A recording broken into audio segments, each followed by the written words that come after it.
Good evening. It's Thursday, May 1st, 2025, and I'd like to welcome you to the meeting of the South Brunswick Board of Education and call the meeting to order. Please stand for the Pledge of Allegiance. I pledge allegiance to the flag of the United States of America and to the republic for which it stands, one nation, under God, indivisible, with liberty and justice for all. I'd like to read the statement of advance notice. The New Jersey Open Public Meeting Act, NJSA 10-4-6, also known as the Sunshine Law, was enacted to ensure the right of the public to have advance notice of and to attend the meetings of public bodies at which any business affecting the interest is discussed or acted upon. The primary purpose is for the board members to discuss and vote on board business. In accordance with the provision of this act, the board secretary has caused notice to this meeting 48 hours prior, including date, time, and location, to be posted in the South Brunswick Public Library, then the board office, filed with the township clerk, and communicated to the Home News and the Star Ledger. It is also posted on the district website. Roll call, Mr. Pulowski. Ms. Julie Ferrara. Present. Ms. Alicia Khan. Here. Mr. Rajesh Krishna, Mr. Raja Krishna. Mr. Mike Mitchell. Present. Dr. Smitha Raj. Here. Ms. Lisa Rogers. Present. Mr. Rajesh Soni. Here. Ms. Deepa Karthik. Ms. Laura Hernandez. Here. We have a quorum. May I have a motion and a second to approve tonight's meeting agenda? So moved. Mr. Mitchell, second? Second. Smitha, all in favor? Aye. Oh, sorry about that. I need approval of the minutes, approval of the March 27th board minutes, and approval of March 27th executive session. Does anyone have any questions on the minutes for either the board minutes or the executive session minutes of March 27th? No questions? Okay, the board and the executive minutes of March 27th, 2025 stand. I now need a motion to move to executive session. Ms. Rogers? Second. Mr. Mitchell? Be it resolved, the Board of Education of the Township of South Brunswick hereby moves into executive session in accordance with the Sunshine Law, Chapter 231 of the Public Laws of 1975, NJSA 10-4-21, to discuss the following. Personnel. Being it further resolved that the discussion conducted in executive session can be disclosed to the public at any such time as the matters have been resolved. Further action may be taken at the meeting. And we are adjourned to executive session.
Okay, can I get a motion to reconvene? So moved. Smita and Rajesh. Okay. Well, welcome back.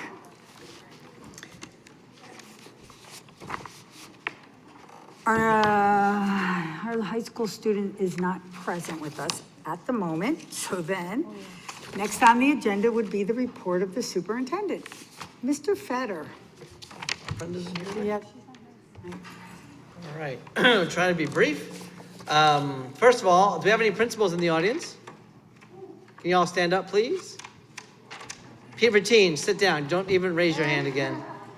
No, Meg, you are a principal, yes. Sorry, I didn't realize it was that difficult a question. Today is National School Principals Day. Let's give these guys a round. Woo!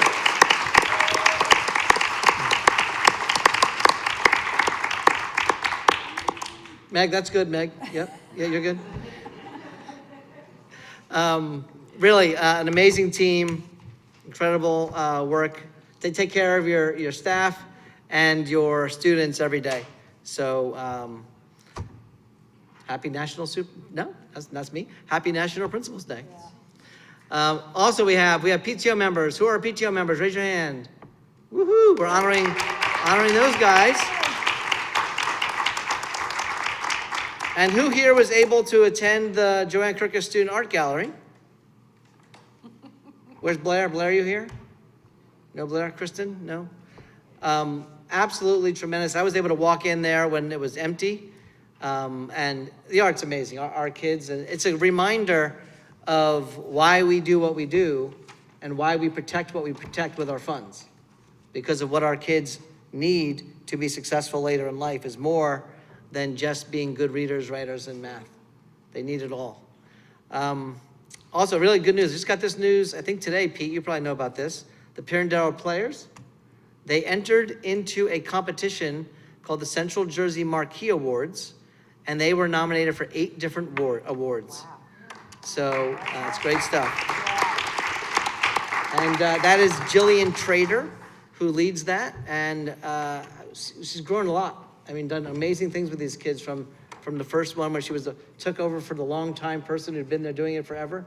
It's fantastic. 8 nominees, fantastic. Next week is Teacher and Staff Appreciation Week, so another big week. And already, is it already out there, Lourdes? Is the billboard ready to rock already? Or, yep. So we used that billboard. They put it up for us. And then a whole bunch of things happen. I'd imagine the PTO people that are here get busy next week as well.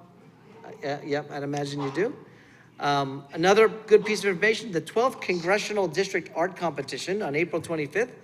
The 12th Congressional District Art Competition sponsored by the Representative Bonnie Watson Coleman. The top 3 finalists will have their artwork displayed in the tunnel, which connects the Capitol building and the congressional offices. Oh, wow. And we're excited to share that the first place winner is from South Brunswick High School. That's pretty cool. Last year, I spent a lot of time in that tunnel, back and forth in Trenton. So it's really good to have our kids represented. Our kids continuously represent across all spectrums with academic, arts, sports, anything. In fact, before I finish, Mike, do you have anything to add to my report for sports? Yes, absolutely. Put your hands together for our girls track team, yes, as well as our boys tennis team. They are GMC champions. Woo!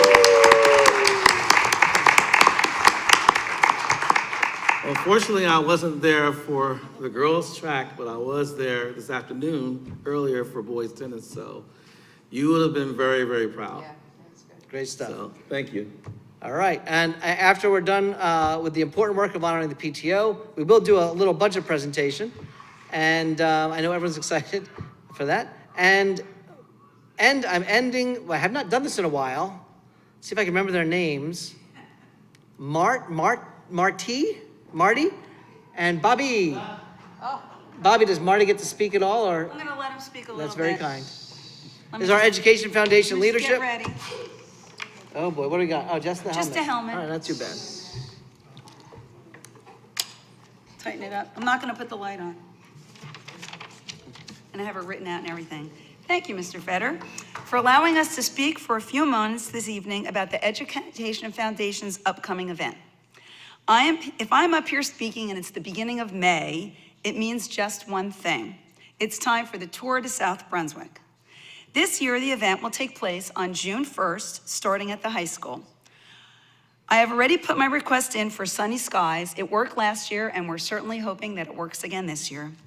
Once again, we have 3 routes. The 25-mile route heads towards 27, winds through Kendall Park and Monmouth Junction, and Dayton, with a rest stop at Eagles Landing Day Camp on Davidson Mill Road. The 10-mile route circles Dayton. There's a 4-mile route across the street from the high school, which also offers a shorter 2-mile route. Details of the times are on the website edfoundationsb.org. For those of you unfamiliar with the Tour de South Brunswick, let me give you a very brief history. We started the ride in 2011 and had less than 20 participants. Since then, our numbers have swelled before 2020 to over 800 people. We gained some momentum last year and are hoping to continue that trend. Now Marty gets to speak. Thank you, Bobby. Bobby is the treasurer of the Ed Foundation. I have the fortune to be the president of the foundation. I'm going to talk a little bit about how we give money back to the schools related to the tour. And that is, we have a participation piece of it that for every 5% of the school's enrollment, we'll add $50, we'll give $50 back to the school. So I'll make some numbers up that I hope will be easy to follow. If the school had an enrollment of 100, if 5 people sign up and say that they're going to support that school, that's $50 to the school. And if 10 people do, there would be 10%, that would be $100, and so on. So that's the major money that we'd be able to give back to the school for every 5% based upon your enrollment as of October. And we also have a 1-for-1 award. That is for every participant that signs up and selects your school, you get $1 back. So there are 2 different ways to get money back to the schools. I'm happy that we have the principals here this evening, right, Mr. Fetter? It's Principals Day, so take that to heart. And we have the PTO presidents who do great work, and we certainly appreciate you at the Ed Foundation. So back to Bobby. And they wanted to spend it at a board meeting. Well, that hasn't changed in 25 years, so it's okay. And after all these years, I'd like to remind you of one thing. While riding any distance in the Tour de South Brunswick, helmets are required. Thank you.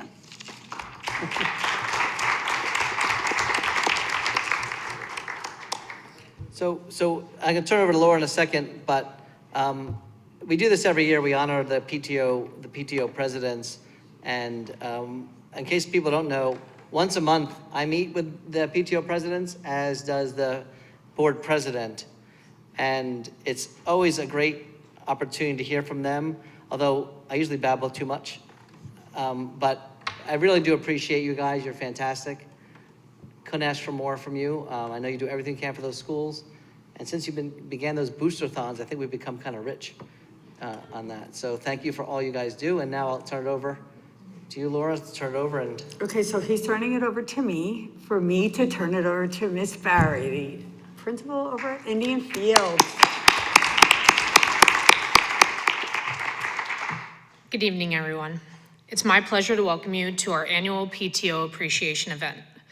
Tonight, we gather not only to celebrate the incredible contributions of our parent-teacher organization, but also to acknowledge the commitment and support you provide to our schools and our students. The role of the PTO extends far beyond organizing events and fundraising. You're the backbone of our educational community, a vital force that helps bridge the gap between home and school. You have had an impact on all our schools. The resources you help secure have enhanced our classrooms, introduced new programs, and provided opportunities for our students that they wouldn't otherwise have. From science fairs to arts programs, your support enriches the educational experience and fosters a love for learning. The events you organize bring families together, strengthen relationships, and cultivate a spirit of collaboration among parents, teachers, and staff. This sense of belonging not only benefits our students, but also creates an environment where educators feel supported and empowered to do their best work. As administrators, we're grateful to your dedication.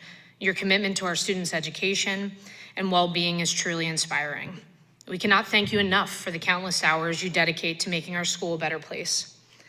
Tonight, as we reflect on your achievements, let's celebrate the incredible work that has taken place. We're excited to share a video montage of all the various events and contributions you have made to our schools.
helping to plan school events and being so creative with them. You make good things happen!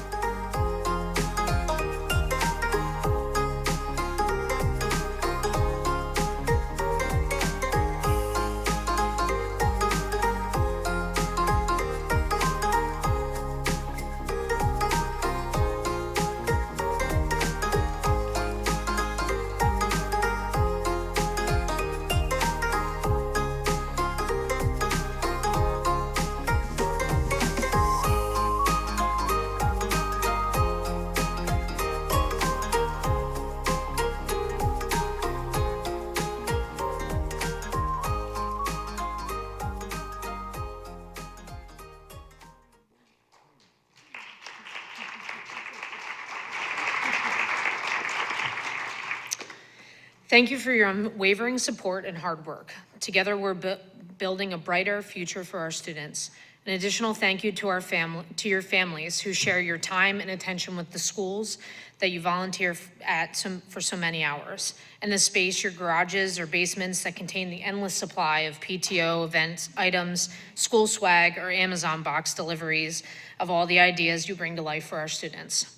I'd now like to ask Board President Laura Hernandez to come up and help me as we call each of you up individually to receive your certificate of appreciation and a gift bag that our students in the Transition Center have so kindly put together. Special thank you to Casey Kelly for pulling that together pretty quickly for me. Appreciate it. So first, from Brooks Crossing, we'll call up Drewitt Chosky and Nicole DeMatti. Jamie Macaron will receive that for them. Are you gonna get them both in? Yeah.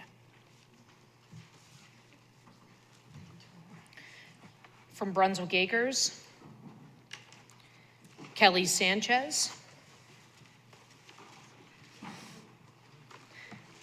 And Principal Stacy Tall will be accepting that. From Greenbrook, Lisa Browning.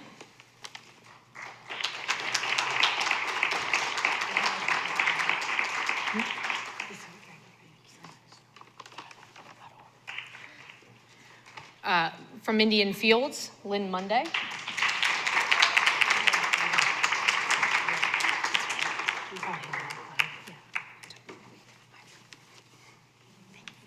You're getting your gifts. Our There's- certificates are a little jumbled up, Yep. so you will get them after. Thank you. From Cambridge, Nilofer Farouche and Rami Lee Van Valkenburg. Thank you so much. Yeah, I have it. I have it. From Constable, Cheryl Crick and Vanessa Gray.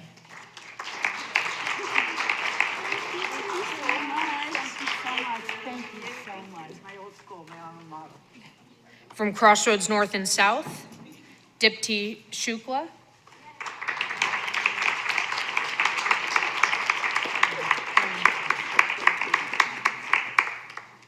From Monmouth Junction,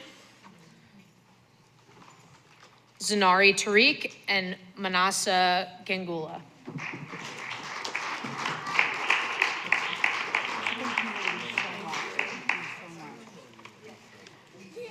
And from South Brunswick High School, Ina Betty and Deeptika Shindola.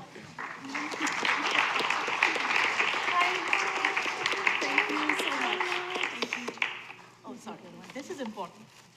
Oh, did it has not you? Oh. All right, thank you. Thank you so much.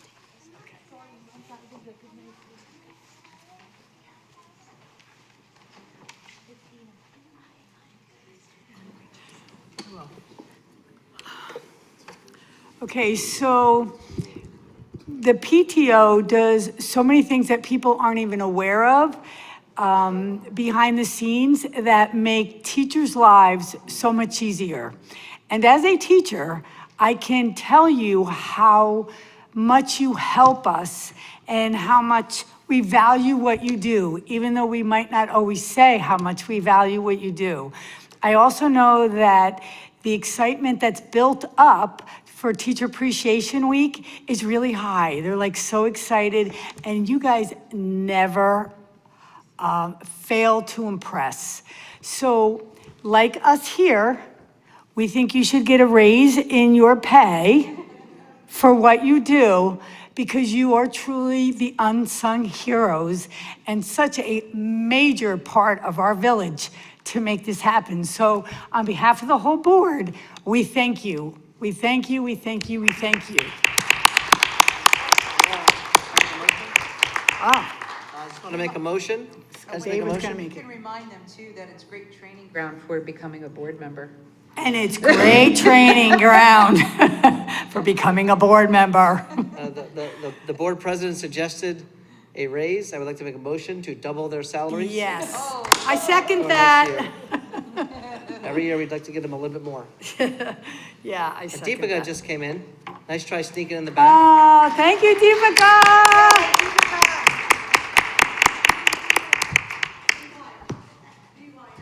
Rewind. Well, Deepika not only does the high school, but like Scott said, we have a monthly President's PTO, and Scott and I join. She formulates that and gets that going. And to get people together, to get adults together is a very difficult task, and you do it very well. So thank you so much. Well done.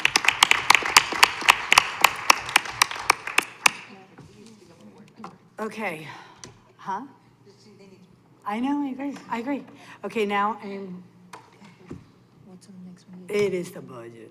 It's the budget. It is the budget. You want to take a short recess? So we could take a short recess. You guys are welcome to stay. And this time, I mean, everybody usually says, it's boring, go home. We encourage you to stay. Yes. Like, it's an important thing. So. If you do leave, we are going to write your name down. We are. Don't think we don't see this. We see this. You're being filmed. Look at the camera. Those schools whose PTO presidents leave will be handled accordingly. So, yeah, we'll take a brief break if you want to leave. And I know we have some babies here.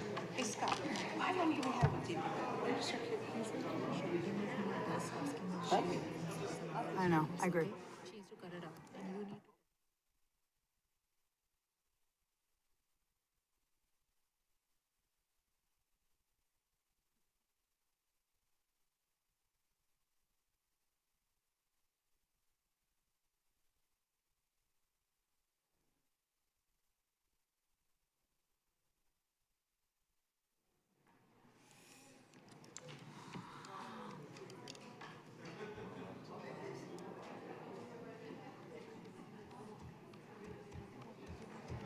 Where's Barry? I'm surprised Barry's not here.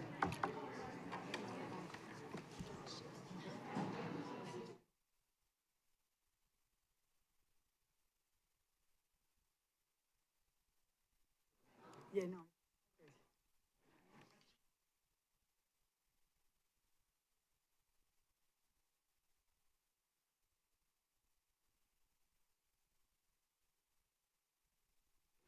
Okay.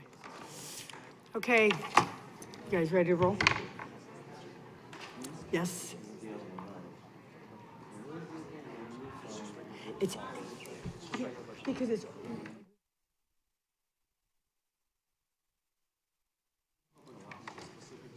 Right. Right. Right. Got it. Before? 1 hour and a half. I did have an extra half hour of stuff. I put more slides. Yes, Data. Yes.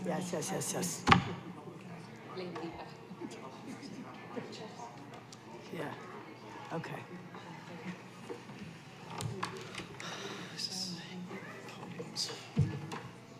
Still like podiums. Sorry, I don't like podiums. Feel constrained. All right, welcome. So, I will say this is a lot of repetition. The last meeting, we adopted a tentative budget. Dave and I put some more, a little bit meat around a few of the areas we want to go over with you, but I'm going to kind of move through it. And there will be a time for you guys to ask questions, and there's a time for the public to give comments as well, okay?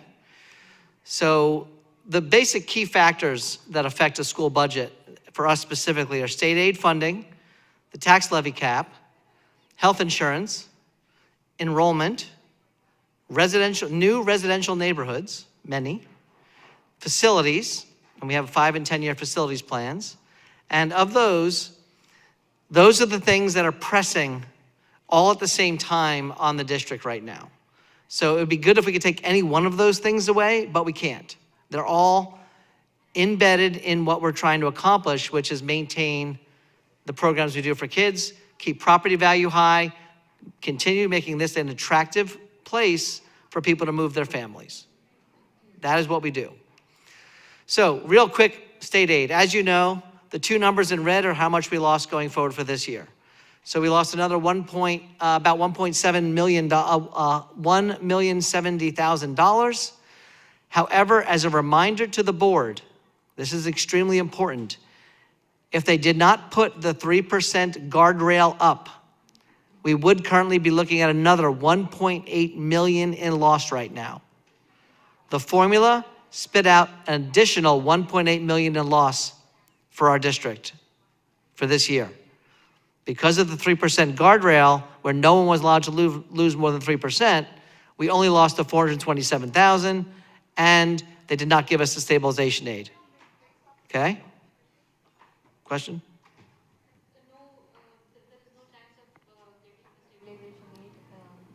The question was, is there a chance to get stabilization aid? Not that we know of. Right now, I believe they're going to leave the tax incentive aid program as the program. I can't speak out what I don't know, though. Okay, Yeah. thank you. So I want to talk to you quickly. This is a new slide. This is the changing community. The state and the federal government collects data on free and reduced lunch, the number of free and reduced lunch students. So if you go all the way to the right, that's 2014-15. And then I just skipped a bunch of years and went straight to 22-23. And you'll see it kind of stayed pretty stable. Right around that 12% mark was the percentage of students that are on free and reduced lunch. Look at this year. 18.8%, almost 1 in 5 of our students are currently qualified for free and reduced lunch in South Brunswick. That is a extremely different population change in the state, in the district. Now, Suzanne and I studied this, and mostly Suzanne, and we found the number did actually increase as well. So we did one more little piece of legwork to find out, did anything change in the last 2 years? Is it an anomaly of some kind? Like we know during COVID, there was an anomaly that year, but not too much, and it kind of went back. But last year, it shot up a little bit. And then 24-25 is, that's basically almost about an 80% increase, a 70% increase in 2 years. Here's one change that did occur. The rules of how you let the communities know, this is federal, changed, which made it more available for people to understand and know what their options were. While we had an increase, we should believe the 18.8% more accurately reflects our current population of students. We share this just to show there's a change. We also share this to make sure we can express, if you look at any national data will always say, stronger test scores come where there's more money. That is a standard across any metric out there on a national and large metadata standard. It goes to say then, it could cost the district more money to help students that struggle financially at home to keep up. That is a normal thing. In other words, the district may have to spend more money to continue the excellence for all students, not just the students that come from a large home. We owe that to all students. So it's a change, it's relatively significant, and we wanted to share that with you. Thank you, Suzanne, for the work on that. Now, this work was done by our assistant business administrator, Steve Corso. Now, people ask this question all the time. Why is South Brunswick so bad at this budgeting thing that we can't seem to run the budget? There are 4 districts in the county. 3 of them are about the same size. Also, all 4 of them started out in 1920 with about the same amount of state aid. That's the column, the light blue on the left of each of those. South Brunswick started with about 25 million. Edison started with about 26 million. Piscataway around 23.5 million. And North Brunswick right around 25 million. Now, since 1920, we now went down $8 million. Edison went up $72 million. What? 20, right? 2019, 2020. You said 1920. 1920. Oh, sorry, not the year, yeah. I mean, I knew what I was saying. 1920? If you guys follow along, great. If not, don't worry about it. In Piscataway, where they started a little lower, they're a little smaller than us, and they now have 11 million more dollars than us. Look at North Brunswick, our neighbor. In the same amount of time that we lost $8 million, they are almost 4 times our amount. So when you think about why is South Brunswick in this boat? How could we not be in this boat is the question. That's the question. If you look at the number of students, Edison was completely, look at Edison for a minute.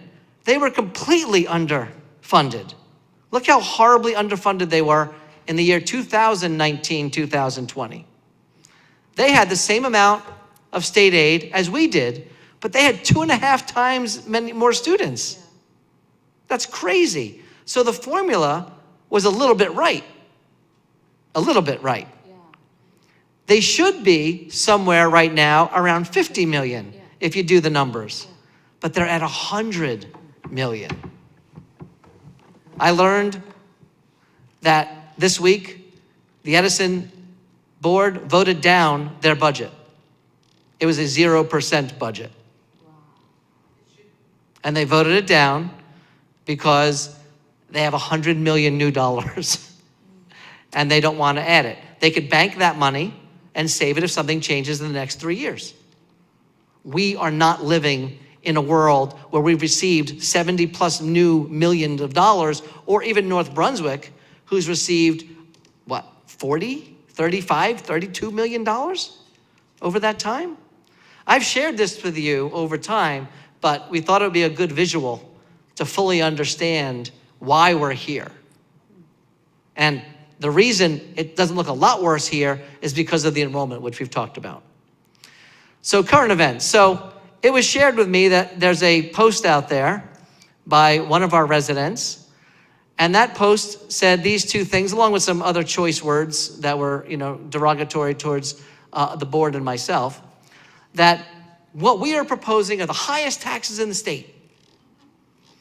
All I can share, and I hope that our community understands what they do when they outright purposely lie to the community. Disagree.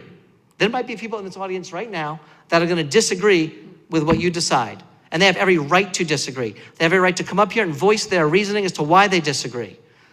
What no one has a right to do is purposely lie to the community to hurt the community. Because you know what it does? It hurts the community when the community believes they're somehow getting a raw deal, worse than anybody else. So in under an hour, those are all articles that exist. Anyone can look them up, but I had the links for you. You all now, is it 7:30? Yes, you all received this on your email. You have this presentation. The green part of the quote from the same person is one I think is an awesome quote. Invite people to come to a meeting. Now, I don't believe the purpose of that was just to come to listen. However, I will agree with that part of the quote.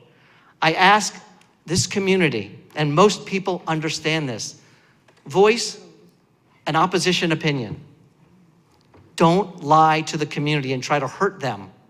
That is a bitter move that does nothing for anyone. However, just to show how far off we are from the highest, which that person knew, all you have to do is plug in New Jersey school funding. Some of those districts up there have highest percentages, over 35% increases for this coming year. Because, as I have been telling the board, and as I have been telling the legislature for years, there's no choice but to be here. Those districts are way beyond us. And those are names you've never heard before. They're brand new to the game. That means in 1 year, somehow in 1 year, losing max 3% of their state aid, they went from never really hearing about them to places selling, one of those schools up there was selling 2 buildings. One already sold the second building, but we know about that one. Other schools reported having class sizes of 40 to 50 in elementary school. That's in those articles. Deemer is the Commissioner of Education. That's an article about him testifying and acknowledging certain concerns and issues. I just put this up there to remind the board, any of the community that are watching, that we are not in this position by accident. We've telegraphed this situation and have been planning for it. We were bailed out last year, and they gave us a little bit of a bailout again this year. Don't know what you're gonna have to deal with next year. Don't know if there's any more bailouts coming. We don't know. And that was the question just asked, was Dr. Raj asked, do we know if there's any more money coming? We don't know. We're not predicting it. We have predicted that in the past. We're not predicting it this round.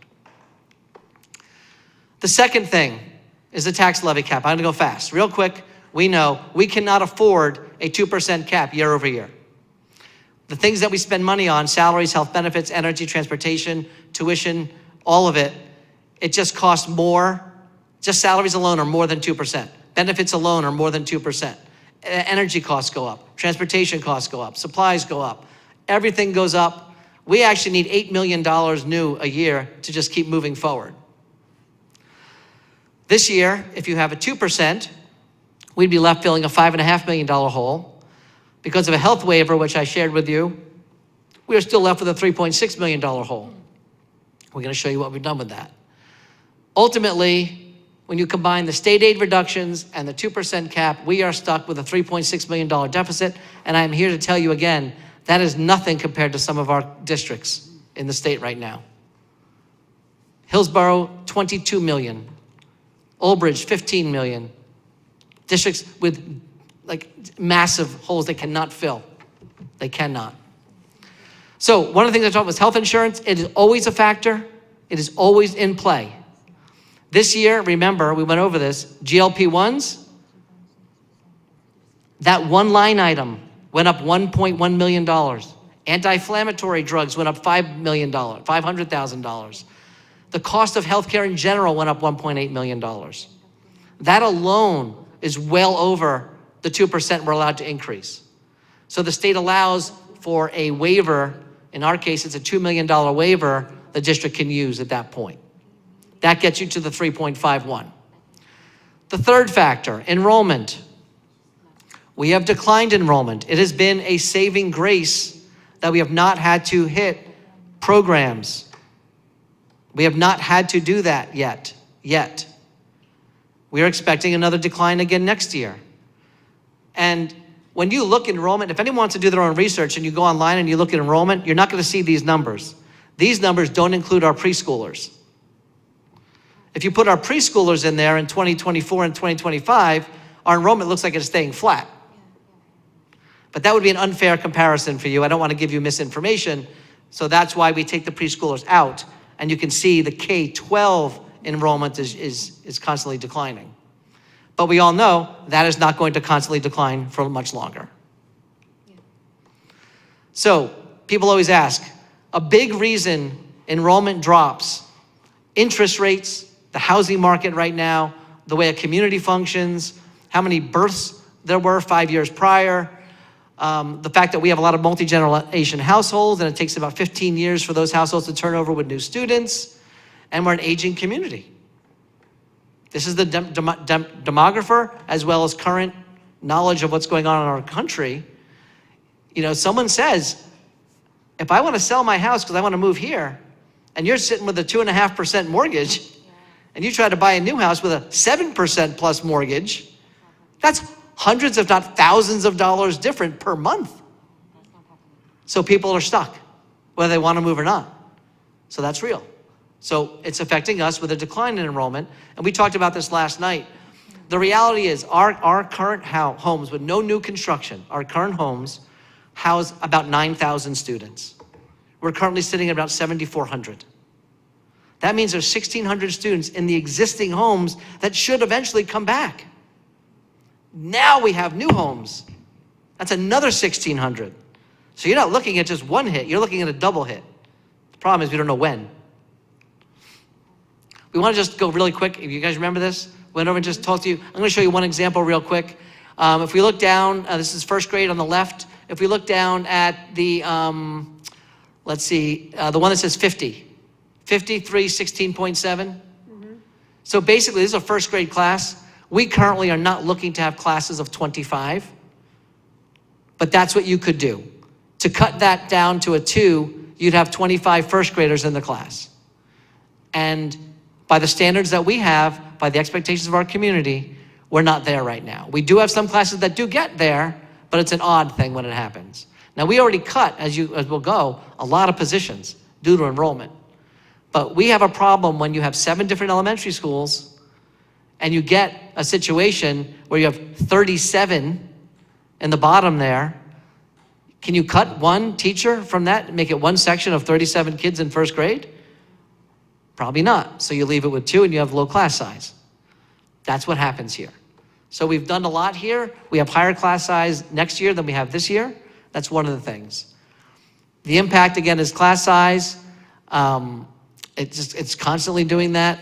This year, the big change is, if we are too high in a particular school, and we have new developments coming into that school, and we have no way to house and seat those kids in that school, but we have space in another school, we are gonna move them to that other school.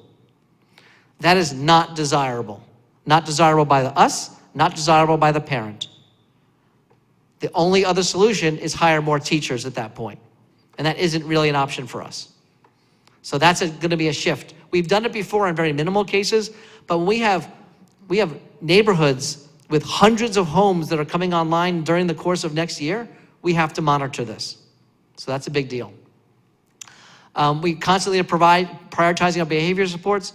Behavior and whatever social media has done to kids, whatever COVID did, it's a far more challenging situation than it used to be. We constantly, when we look at these things, how do we limit actual people losing their jobs? We're good at it, but we're not great at it, and we do have people losing their jobs. It's very upsetting, very tough time. And the big deal is we try to limit disruption. Historical staffing, we have academic coaches. We've increased that because of our needs of our students. We've increased behavioral supports because of the needs of our students. We've increased instructional support because of the needs of our students. We've increased guidance counselors because of the needs of our students. Special education program because of the needs of our students. And that's how we operate, for the needs of our students. That's what we do. Quickly, this is the middle school. As you can see, we can't leave 17 kids in middle school classes. So that's a place we have 10 reductions, 10 teachers being reduced at the middle school alone. The high school impact is not as easy, it's not as clean. Pete, Jeff Ruman, all the supervisors got together and put together a big package. Evelyn worked with them on that, and we were able to find some savings, some efficiencies, but it does have higher class sizes, right? That's what efficiencies are. You could do the same thing, but with more kids in a class. Big deal. Course enrollment. There were certain courses that we might have run in the past that we're not running because the number of students who selected it was too low. Movement is another one. Normally in the high school, a student can take a class, they realize at a certain point, I don't really want to take this class, I want to move it, I want to go into this class. Well, that class might be closed. And we don't usually close classes, but we're going to be closing classes. So these are impacts that I know we'll hear about next year from families, rightfully so. It's not the norm. But these are the things we have to do to manage the level of loss we've had year after year after year after year. And like before, we work to see where we can do things to still keep the humans, even if we have to cut the positions. We didn't cut programs. We didn't say there's no more AP art. We didn't do that. We collapsed some programs. Pete and his team and Evelyn, they do a great job of figuring out how to do this best. It's very fascinating, actually. But we didn't have to lose programs. Of courses, not programs. And we still want to make sure we support our kids. Overall, there's 41 positions. This is a cut of 41 positions. And we didn't get to the $3 million, even with 41 positions. Next, we have 3,100 new residences being built as we speak. You know where they are, and they are all over the place. And they're coming at different times, and they're coming at different speeds. All of a sudden, you look one way, there's nothing there. You look back the next day, and then all of a sudden, there's something going on there. That's happening right now. We have immediate impact from Northumberland Way. 1,700 homes being built. We have hundreds already. I think we're at hundreds. We have Heritage. Is that the one on, Heritage is the one on Henderson, Shawks? Heritage on Shawks. That one is going to continuously produce. They're ready to rock and roll. They're going to be all coming to us next year. And the ones on Henderson Road, 177 units, they will all be occupied by the end of next school year, which means they will all be open and we will start getting kids as early as registering for next school year this summer. But we can't tell you exactly how many they will come, what grades they will come to, what the impact will be, but we've already started slating where they'll go because that's where we have seats. This whole thing has caused us to have a large committee. Last night was the first meeting of the 50-person committee to look and study how we're going to manage this over the next couple of years. If you don't plan for this, it's a big problem. You have to be proactive, knowing what we're knowing, all the data we have, use that to make really smart decisions. I'm going to warn the board. You're going to make smart decisions, and they're not going to be liked. You will make, every decision you make will be seen as a bad one by a portion of the community. You will not be able to avoid that. I encourage you to not try to avoid that. Try to do what the district needs you to do. The people that will be upset are the people who are impacted. They have every right to be upset. That is not strange or odd. In fact, it would be odd if they weren't upset. But you still have to move forward and do the right thing. We have 3 people leading this: Pete Ratine, Christina Visi, and Rob Sears. They, 2 of them I saw before. They're here. And did a great job last night. A lot of work into this. It's going to take a lot of work. By next January, latest February, their task is to present to the board some suggested moves for the board so they can be made in time for September 26th. This is the information we get from the town. This is what they give us to tell us what we should expect. That was actually the second version. The first version was just all zeros. Another just demonstrates these kids do not fit in the schools they are currently zoned for. They just don't fit. The giant number 4, they're all zoned for Brooks Crossing. Number 4 is currently all zoned. If all those kids in 1,700 homes go on top of the 520 kids that are already in Brooks Crossing, can't do it. Can't do it. So that's the work that's being done. It's important. Facilities, another big deal, another major impactor on the budget. We have a 50-plus-year-old roof that they decided to drill holes into, 1,000 holes into the roof to put solar on top of the 50-year-old roof. Can't say that was the best plan. That's the plan we got. That roof is end of life plus some. That roof needs to be fixed. That roof, we are estimating at a $4 million project, which includes the loss of solar, the removal of solar, the replacement of solar, and all that goes with that. Our reserve accounts right now are $4 million. You cannot liquidate your reserve accounts to nothing. You cannot do that. This is real. The operations committee has met. This has to be addressed. It's a $4 million expense of money you do not really have. Currently leaking. This is what it is. The other part right now, that's how our tennis courts look throughout. It's a $250,000 fix. It'll be more money next year if you don't fix it this year. If you wait another year, it'll be more money. The question is, can you wait? The answer is yes. Can you wait on the roof? Yes. You risk causing far more expense and damage and harm, but you can say yes. It is always a choice. We've made the choice to not do all the facilities needs we had to because we've been balancing kids, learning, and you have to start balancing now facilities. Yep. Just a side note on our tennis courts. Board member Mike Mitchell got us in contact with the New Jersey Tennis Association. They provided us a grant that we could apply for to have our tennis courts recoded. And we have 6 tennis courts. They're gonna provide us $8,000 per court, almost $50,000 to help out with this project. And that just came about a couple weeks ago. So thanks, Mike, for the contact. And that's a big add for, a big plus for this project, because this project was coming directly out of our maintenance reserve. I just want to ask a question about Dave. 1 second. I just want to know the difference, that's all. Thank you very much, Mike, by the way, that's awesome. What's the difference? Were we just gonna recoat? Did we have to pull anything up? I just want Yeah, to make sure. you're gonna get a new surface top. So it would be, no matter what, if we got that grant or not, it's the same process? Yep, same Okay, process. I just wanted to make sure. Thank you. Thank you, Mike. So we want to just outline for this to you. Right now, with the 41 positions cut and the other things that we've done, we are currently $600,000 short from balancing the budget, okay? If we don't go spend any more money, which I understand, no one wants to tax anybody, we need to right now find $3 million more to start the school year.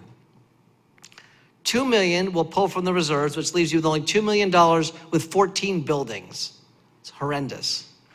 $4 million is horrendous. $2 million is doubly horrendous. Then we have to pull $2 million from the operating budget. Then the $600,000 I'm still short. And now we can maybe move that 875 to 825, because now we need 200,000 more for the tennis courts. Comes to about $3 million. So if this is the choice of the board, which is the choice of the board, my responsibility is to give you options. So here's your options. If you don't want to raise the money that the state has said you can, then we start talking about what you want to pick and choose to get to $3 million. You can close the school and redistrict the kids.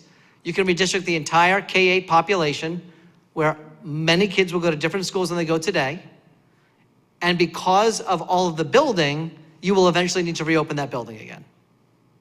Massive disruption. It is the most disruption of the choices, but it's also the most lucrative of the choices.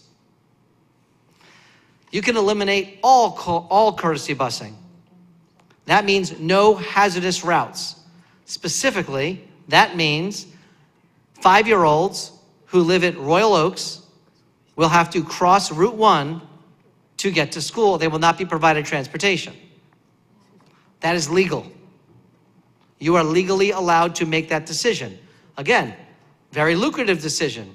We will save $1.5 million off the bat, and then you can start charging for subscription busing. We estimate you'll make at least $250,000.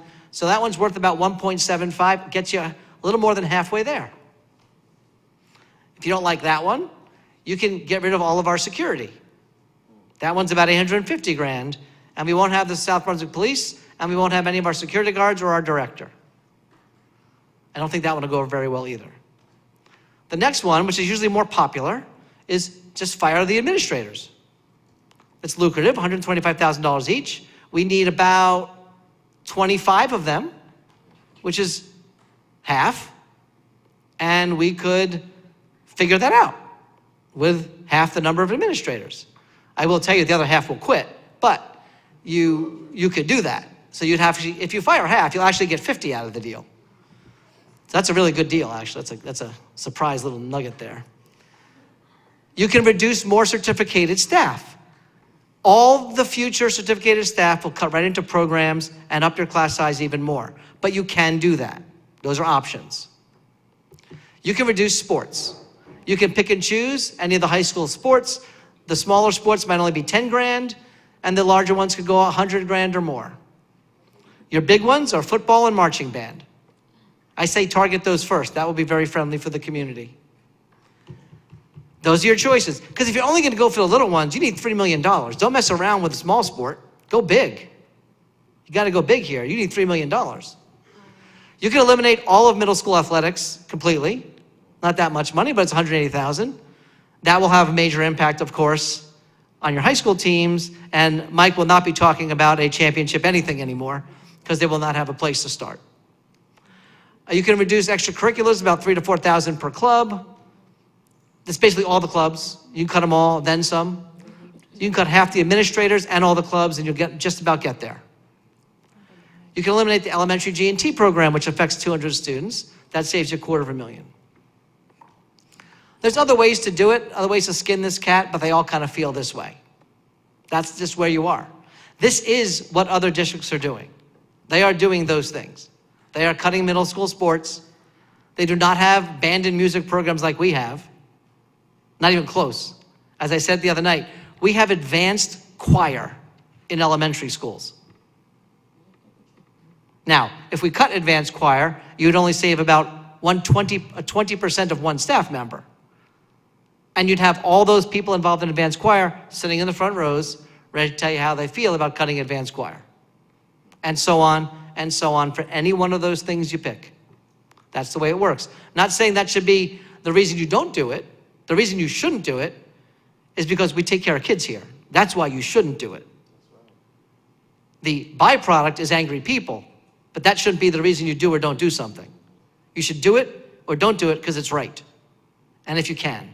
There will be a time where maybe you don't have a choice, where you don't have an option. You either fix the roof or don't. That could be your choice. You happen to be in a situation where you do have some options this year. Our recommendation is what you voted on last meeting. So if you do all those things, these are just, you can read these later. This is just the impact of what you do if you do all those things or any of those things. Each one comes with things we don't like, things we don't want, bad things. The biggest thing we're dealing with is we can't do new things. We can't talk about, like, how do we do this better? We only talk about how do we do it equal or better with less money. That's the conversation we have. Not just can we have more money. And I know there's people in the audience that have asked for things that the answer is no. Uh-oh. I don't know what she asked for, but you can have it. You get it. I can't do crying. Again, just all stuff we know. So what are we maintaining? We're still doing all this. This is why we're here. This is why the people you pay have jobs. No matter what job they do in the district, they do their job so we can do these things. And David has been a mastermind of getting the money in operations as low as we can get it so we can keep the money here. We don't want to be known for having the best, most maintained bushes. We want good maintained bushes, but that's not what we want to be known for. We want to be known for doing right for kids. So what Dave does with Brian, they figure out how to do things as inexpensively as possible. But you didn't hear us at all talk about custodial or maintenance cuts. We've done that every other year. We've done secretaries. We've done other things. We can't do that. We're not even proposing it. We need to stay here and keep our money here. So the Rises program was a huge highlight for us. That program went over last time, but awesome. We're getting, Raf, you're here? You still here? How many tuition students, Raf? We have 6 confirmed. 6 districts pay us to have their kid in our program. And Jamie's back there. Stacy and Jamie, they're the principal and assistant principal of that school. That program takes a lot out of people. But they are absolutely killing it over there. Fantastic job and a huge thing. So good, we're doing it again, and this time we're expanding to the middle school. That was a $300,000 add to the budget. One of the few adds to the entire budget. We do that because that's what our kids need, but in this case, we're also gonna probably make some of that money back. That's pretty huge. Keeping kids in district is good for the kid and good for the wallet. Mostly good for the kid. And bringing in tuition students is very helpful. So the rest of this is for the board to just peruse at your own rate. We asked the schools and the leadership, just give us some proud moments or highlights. I'm not gonna go over them all, but I did put them all onto one, but actually Laura just put them all onto one page for each group. And there's so much that we are still proud of, that we do. And we thought it was important. We always just talk about money and horror and pain. Even with all that, the people, the teachers, the staff, everybody in this district makes it so all those things get to keep happening year after year after year. Even when right now we're telling people they don't have a job, people still come forward and still try to do the right thing no matter what. That is a pride that you can never get too much of.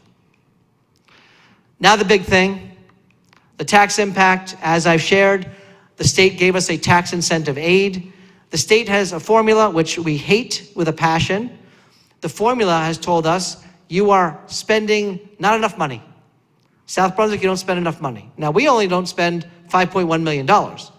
Other districts like Toms River, they said, you don't spend enough money, you have to spend $126 million more. And other crazy numbers out there in the state. We're kind of in a modest place because last year, the board did what you did, and because we've reduced our operation costs. So we're in as good a place as we could be in a place that's still lost so much over the years. Anyway, what it basically does, it allows you to go to adequacy. You can go to 5.1 million. That would cost the district 4.8 million. The other 250,000 would come from the state. Very nice of them to give us 5% of that money back. That's being sarcastic. The 50,000 per $1 million. Thank you. So this is just the way this goes. We're allowed to do this year. It's allowed from the DOE. Actually, the only part that is not legally allowed until the budget passes is the $50,000 per million. That has to be approved at the budget level. The rest of this does not. So here's what it looks like. These numbers went down from our last conversation because rateable got adjusted in a positive way. So they came down. So anything in the green is at the option of the board. The pink were prior years. The number that Dave likes to point out to us is all the way to the right. The district has not seen big hits to taxes. Last year was the first time that there was a decent size hit to taxes. So it is unfortunate that the state has done this 2 years in a row. I was speaking to a legislator today and said, why can't they give us 3 years to put this into place so districts can actually manage this? Because someone thought of it 2 months ago, and that's how it came about. This wasn't some grandiose plan. It just came about. It was April. It wasn't even 2 months ago. That's how this happens. It's crazy. So anyway, at the last meeting, the board voted tentatively to go to the 7.2%. That will have an impact of the average home of $325. That would put the 6-year average for the average taxpayer in South Brunswick, that they would pay $87 more over those 6 years. It's not horrible, but it's not good either. Not gonna stand up here and say that's an easy decision. Not gonna stand up here and say, no brainer. Schools keep the town the healthiest. Above all else in this town, it's the schools. We're the biggest employer, all the money, it's what it is. Hate to see an increase, but this is what we need to do all those things that we do to keep all the things in place. Not as a good level as it's been. It's still, everything's being declined. But we're trying to make sure you have a roof, literally a roof over your head next year, safety, and all the other things that we've talked about over the years. This is what you're going to be asked to vote upon. This is the final slide, and that is the money. And we can open up for questions from the board before we take a seat. Again, it's nothing too new. We did have some recommendations for some slides, so we did try to put those in there. Anything? Any questions? Does anybody have any questions? Just a comment. Can you put the tax levy up again, the color? So that dropped. I think it's important to note that the 325 did drop from 335, 350. I forgot what it was. So they reran the numbers and that dropped. Yeah, At that the went- annual tax impact. So I'm gonna jump on that, which is $27 a month. To go to 7, we tend to freak out when we look at 7.20%. That's such a high percentage rate, and it is. But when you break down the numbers, it's $27 a month for the annual household.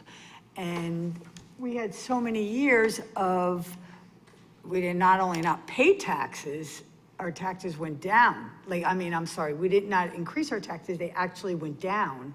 So, Dave, that $87 is over, averaging out over 6 years, right? What our taxes went up. One thing I want to let the board know, we got to keep in mind, because the state is so, they do things whenever they feel like it, at the last second that they feel like it, that this allowing us to go past the 2% cap, because if they said, too bad, you can only go the 2% cap, we couldn't even cover our cost of living expenses. We would be in major trouble. So they said, okay, we can go past the 2% cap and then add the health insurance thing, and then we can go up to 5 million. That's right now. Unfortunately, because the state is so unpredictable, it's one of those things that if we don't do this now, we might not even come close to this opportunity next year. And if we're not given this opportunity, we are in major trouble. Since right now our reserves is 4 million? Yes. Okay, so if we don't build that up, and then the state next year in their infinite wisdom says, yeah, we're going back to the 2% cap, and we've already used the piddly little 4 million we have, we're selling buildings. I mean, I don't know if we actually will, but we're gonna be put in that bad of a position. So we have to look at the big picture here, not just right now, and not the scary 7.2, because that is a scary number there. But the other part, Laura, people like last year were confused. 7.2% is not an increase on people's taxes. Right, That's an increase in revenue. right. So if someone looked at their tax bill right now, let's say they paid $10,000, doesn't mean they're paying $700 more. Doesn't mean that at all. It has to do with their assessed value, Right. not what they pay in taxes. It's 7.2%. The average family, and the average home will see a $325 increase, you know, give or take a few dollars depending on how the ratables come in at the Right. end. But that's pretty much an important distinction. On the It's school on tax. revenues. On the Correct. school tax. Just on the school tax. Not the whole property Oh, bill. yeah, I have no control of what the town Right, does. I want to make it clear, that's on your But this is, school remember, tax. is 7.2% is the revenues, it is not the increase of someone's taxes. Okay. Well, when we look at that roof, I'm just amazed that they decided 10 years ago or 8 years ago, when did we put that solar on? 8 years ago. Who puts a solar roof on a solar panels on a 50-year-old roof with holes? Like, to me, and I've stated this before, replacing that roof is a non-negotiable. We have got to replace that roof this year. We have got to. Before we have kids in there and the roof caves in and we're really in a lot of trouble. Actually, I thought about that for a while. That was before Scott came on. Right. That was after Dr. McCartney left, and there was no money left in the general fund, from what I remember, to even fix that roof, because Dave and Scott brought that general fund, excuse me, my apologies, the capital fund, brought it up to 15 million. Did you bring it up to the capital reserve? Yeah, so there was no money in capital reserve left at Which that will put point. us in the same position if we don't act on this now. I thought So, about that. Yeah, that will put us in the same position. Deepa? Can you go to the tax incentive slide? So where it says districts can go to adequacy $5.1 million is, and if you flip back to the next slide, does that mean, sorry, I'm not looking at this. Okay, so does that mean that we are allowed to go to what, somewhere between 3.5 and 4.2? You're allowed to go anywhere from -20 to 7.2.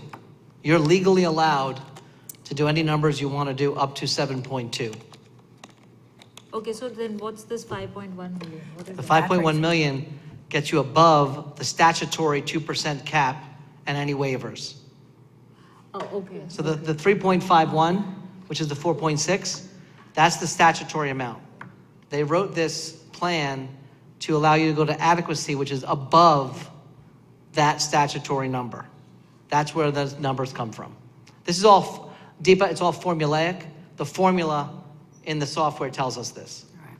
Okay, and sorry, and the next question was the state reimbursements. What, is that the state reimbursing us? Yes, 50,000 for every million? every million of the 5.1 million. That is, if we raise it, they would give us, give it. If give you that. raise it, if you build it, they will come, yes. What sense does that make? Like, If you raise the $1 million, Oh, that's a movie, honey. if you raise the $1 million, they will give you $50,000 for every million. So they saying you're allowed to go to 5.1, of which 250,000 of that will be the state money. You're allowed to raise the other 4.8. so they're saying that we will give you money if you get more money from your people? Yes. Okay, so I just want, I mean, I was just trying to like Yeah. think about And I'll it. send you Field of Dreams to watch. Yeah, Okay. we'll watch it, So, we'll okay. watch it. No, I'm just trying to break this down in my simple head. So that's what they're saying. They're saying the state is saying if you get money from your people, then we will give you some more money. 5% back of what you get from your people. Oh, so, This year, one-time hit. okay. So is the formula ad hoc again like last year, or is it? No, worse than last year. It literally is just flew out of the thin air. Okay, and it's not like for future, it's just for No, this year? 100% not for future. Well, I can't say 100% anything. I don't know what they'll do next year. We didn't know they were doing this year. Yeah. Rajesh? I think Julie goes first. Oh, Yeah, Julie. And then I'll go. I just wondered about last year when we were doing the budget, you mentioned that our bond would expire, we wouldn't. Could you mention that and how that affects our Yeah, so budget it's, this year? I'm gonna put Dave on the call for this one. So your debt service fund went from almost 3.5 million down to 1.8 million. And next year, the 1.8 million is completely wiped off, it's zero. So you won't be carrying any debt in your tax levy next year at all. But Okay, we don't collect those funds go straight to your township. So we Okay. don't see that 1.8 million in our operating budget. That 1.8 million is collected at the township and paid through the township. So why do we line item that on our budget then? Because those are funds that we took to build the high school. So it's kind of like a mortgage. You know, you have the mortgage, you have to pay it off. It's just that the taxpayers in the community are paying that tax or that mortgage directly to the township. Okay, but then when that's finished, Then- it's almost a plus. Yeah. It is a plus. We To our saw a little bit of a benefit from having that roll off this year. If we still carried the debt service, your total base budget would be more in the 4.5 million or 145 million. Okay, It was about 3.5 million that rolled off. So your total base budget would have been higher, and the 325 would have been obviously a little bit more. okay, so looking at this, our budget last year, and correct me if I'm wrong, if I read that, it was 164.7, is that? No. No, what we're looking here at is your general fund, like how we operate the district, our Fund 11, all of our expenses, our salaries, anytime we pay for anything that impacts classrooms, special education, any services, all of our buildings, our transportation, healthcare, our whole general budget, our general fund is $164 million. Of that 164 million, 141 million of it is supported through the tax levy, right? So that's your tax levy. So our budget, our operating budget this year is 164 million. We have a special revenue fund, grants and federal grants that we receive and state grants that equate to our preschool actually increased that quite a bit this year. And the preschool has been a godsend with regards to assisting our budget and our operating budget. But that's a $9 million special revenue fund addition. So you have an $11 million special revenue fund that operates out of what we call a Fund 20. It's very regulated and restricted on how and what we can charge there. And then you have your debt service fund and a total base budget of 177 million. So all of those numbers added together equal your total base in the budget column, and all of the numbers on your right equate to the tax impact that's in the community right now. Okay, what was our budget last year, just out of curiosity? What were we at last year? You were hovering right around the 160 or 158 million, 158 general fund, So and your we're doing- total. We're doing an increase of 12 million this year? No. You're increasing Yeah, I'm not Here, 100% sure on our It's the total nine- base. The increase this year, the net the increase. 9.5 million. The net increase this year is 9.5 million minus 1.8 million, which was the debt service that came off. That's your net increase. If you do 7.2. So it's about 7, So we're increasing about 9 million. 9.5 million in the general fund and 1.8 million off less in the debt service, all taxes. So if that's true, wouldn't it be beneficial to just go to 5.78? In essence, we're looking. In my at opinion, 7.8. my only recommendation to the board is 7.2. That doesn't mean you have to agree. I'm just saying that's my recommendation. So just to piggyback on that point, and I think we have discussed this a lot prior, right, in the finance committee. So the additional revenue that we generate, again, the goal is to put that in the capital reserves, right? Because that is extremely low, and we know our infrastructure is aging, and we will need definitely more funds. So it's an opportunity. So that's again a goal. And can we make that as an administration goal? Because I know the money goes into the operating account, and we need to move it at the June, July timeframe. So can we make that as an administration goal, that additional revenue we generate, about 2 million roughly, goes to capital reserves? Could do a little better than that, Rajesh.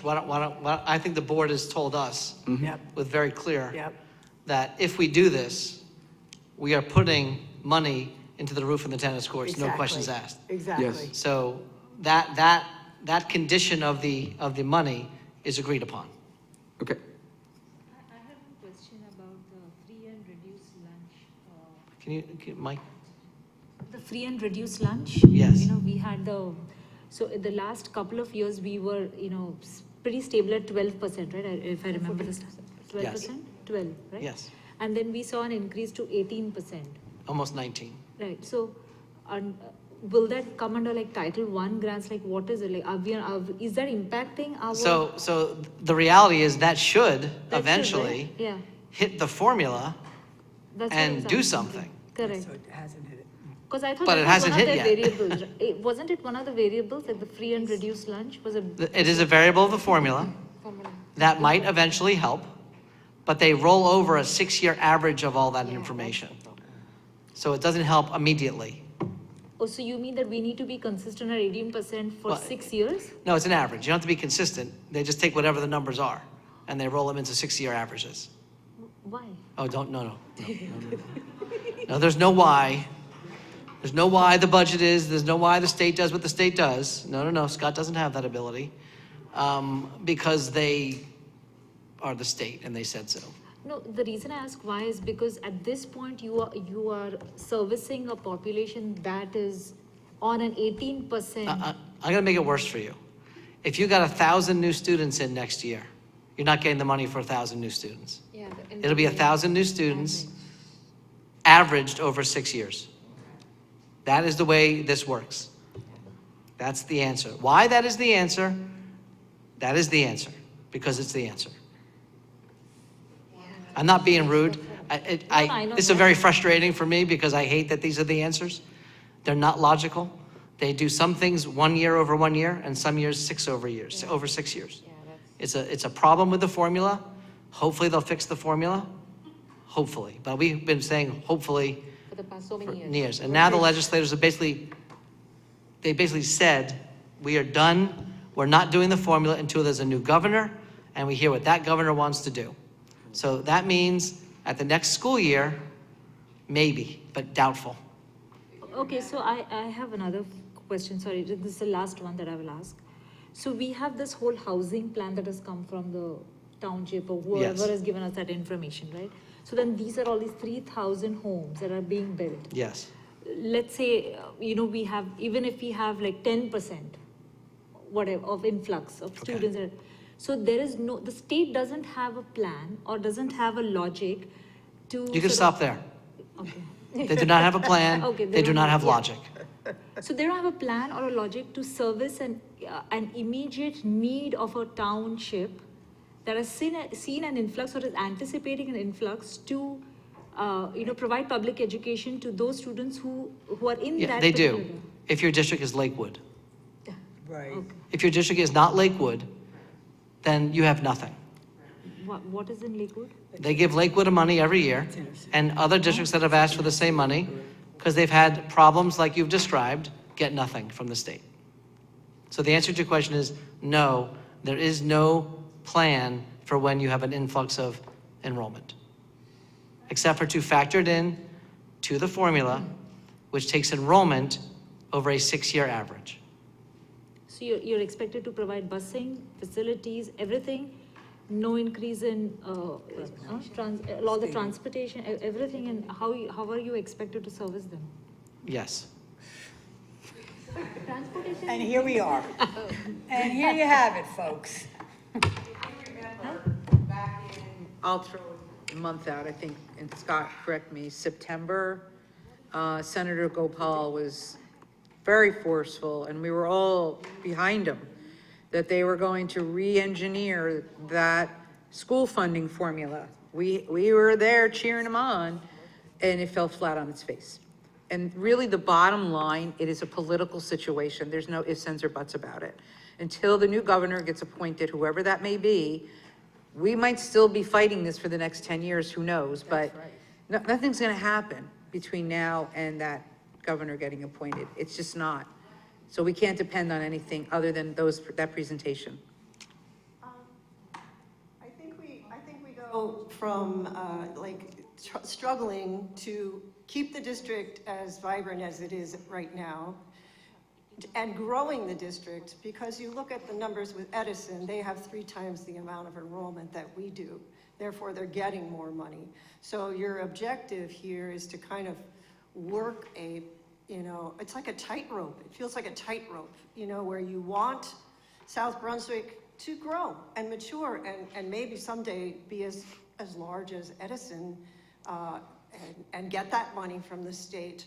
But you also have residents who are on very fixed budgets, who are struggling with the economy that doesn't have any real clear change in sight as well. So, how do we tell our constituents 7.2 is fine? I think we have to be walking that tightrope and making a prudent decision to say, well, let's go for 5.2.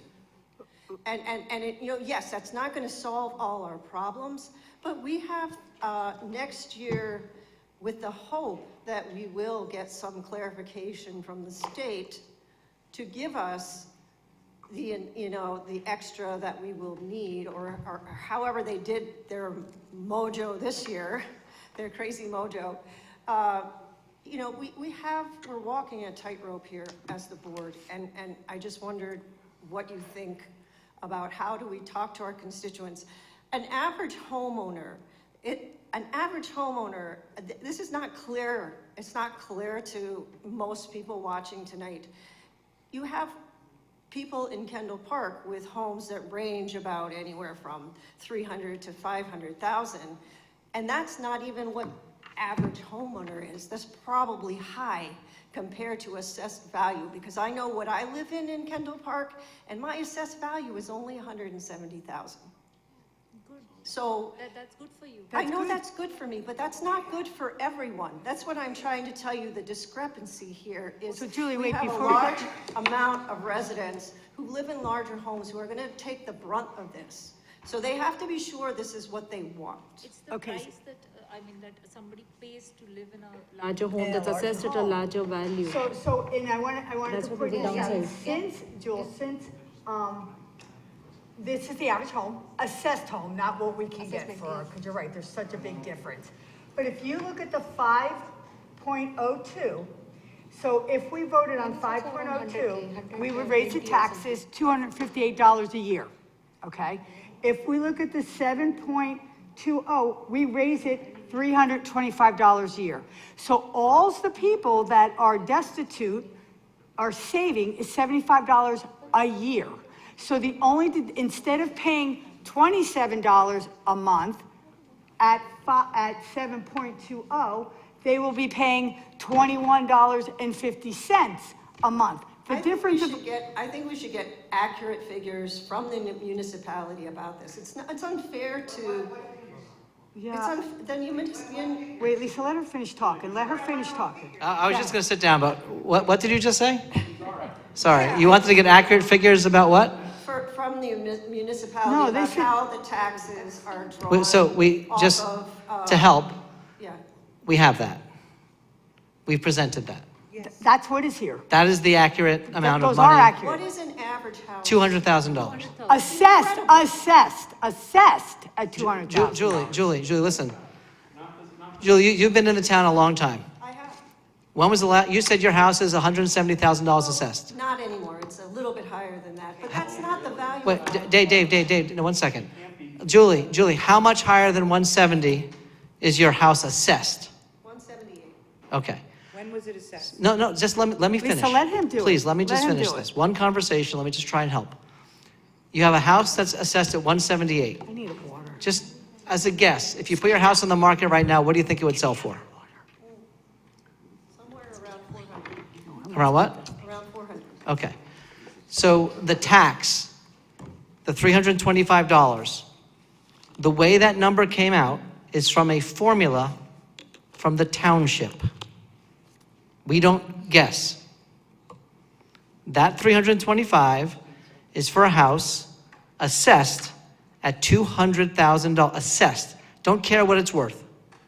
Your house at 178, you'll have less than $325 in tax. I'm not worried about me. I'm not saying you're worried, I'm trying to do the math, just the math. But think about what you mentioned, is that we have a district. One of the problems is we have a lot of people who are older, seniors, living in homes that they're not willing to move to due to the problem with the interest rates. Those people are on very fixed budgets. So we have to think about how that impacts them. We do, but most of those elderly people aren't living in our $1 million homes across the street from the high school. Most of those people are living in original. Well, if they're living in $1 million homes, Julie, come on, let's think about this. They're not living on a fixed income and paying the taxes they're paying on those houses. Forget these, but just the property taxes, paying the PSE&G that they're gonna pay on those gigantic houses across those. They're not living on a fixed income if they're living across the street from the high school. They're just not. Our fixed income people are probably living, my guess is, in our Kendall Park areas. Well, you have some in Monmouth Junction. So- too, yeah. but Small, tiny houses. Right, smaller, tiny houses. That are assessed at 150. Exactly. So I get what you're saying. I totally agree with what you're saying. But I also think that people that are living in our larger homes, which I personally could not afford, and I have been here my whole life, they're not living on fixed income. You're not, I would bet my paycheck that I get here on this board that they're not on fixed incomes Okay. living. What if we went door to door and said, Oh, come on. Well, we can't do that. I see your do theory. that. We can't do Okay, that. just calm down. This is just hypothetical. No. If you went door to door and said, are you in favor of your taxes going up 7.2% this year due to the school budget? I would say, wager to say that 90 to 95% would say, no, that's too much. I have a disagree. comment. I Excuse me. disagree with you. Look out here. Hold on, I have a comment. Wait, what? Rajesh, We have gone through this for the past 4 months. 4 months, I'll even say 5 months. Who do you see out here? That's your community. There's nobody here saying, not one person, two gentlemen, I apologize, I don't know if you will or not, but there's nobody here. So if they were that upset, These they are should our- be here.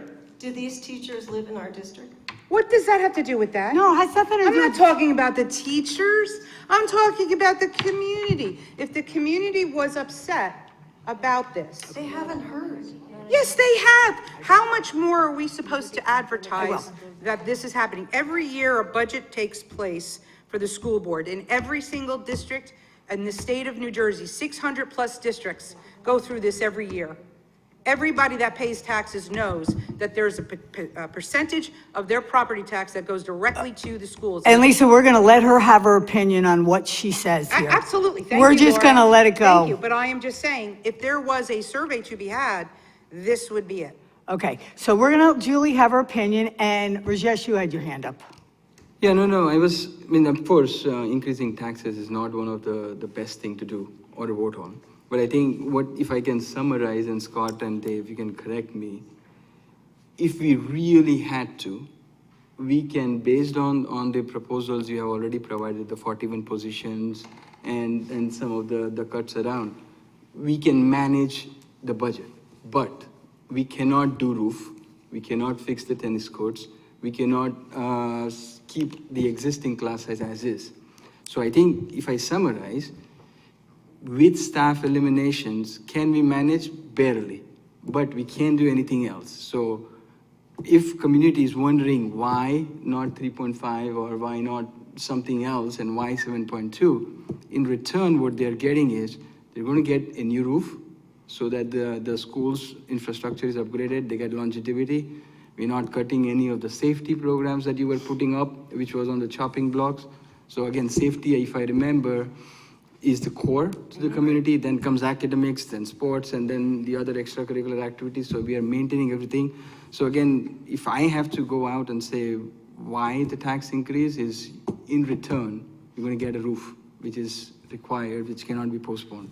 I think that's what I would have to say. And again, your point was pretty valid. Why not 5.78 then? And why 7.2? And again, the only better way for me to say to the community is by just 20 or 30 odd bucks, if we can increase our capital reserves, that financially puts us in a much better position to face the headwinds coming up next year, which we have no idea. Right. Because unless, and again, all the drastic proposals that Scott and Dave put, I have a gut feeling will have to be considered next year, be it closing of schools or busings or sports, which I know is not popular, but eventually it has to be. And so that's the best bet is increase the cap reserve. Let's be in the best position to face the oncoming next year's challenges, which we have no idea what they will be. So that's what I would summarize it all. Good summary. That is correct. Okay. Any other questions, comments? I just agree with everything Rajesh Agree, said. okay. That's a Yeah, very we'll good put- point, actually. Well, Mr. David? Next on I need to do an adjustment to consent agenda. We need to add a motion. Mrs. President, can I get a motion to adjust the consent agenda? Yeah. I have motion. Can I have a second? Second. Mike? So You have them. we're going to add motion 1.19 to the consent agenda.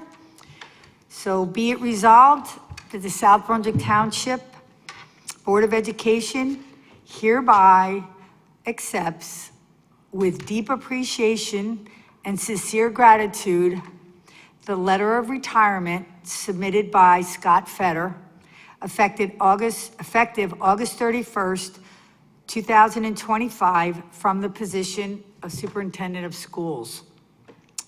The board extends its heartfelt thanks to Mr. Fetter for his outstanding leadership, unwavering dedication, and many years of exemplary service to the South Brunswick Township District, its students, staff, and the community. He has been transformational presence in our schools, fostering a culture of excellence, kindness, and innovation that has positively impacted all of us in meaningful ways. The South Brunswick community wishes you, Mr. Fetter, oh my God, the best in your future endeavors. And please have a budget-free retirement.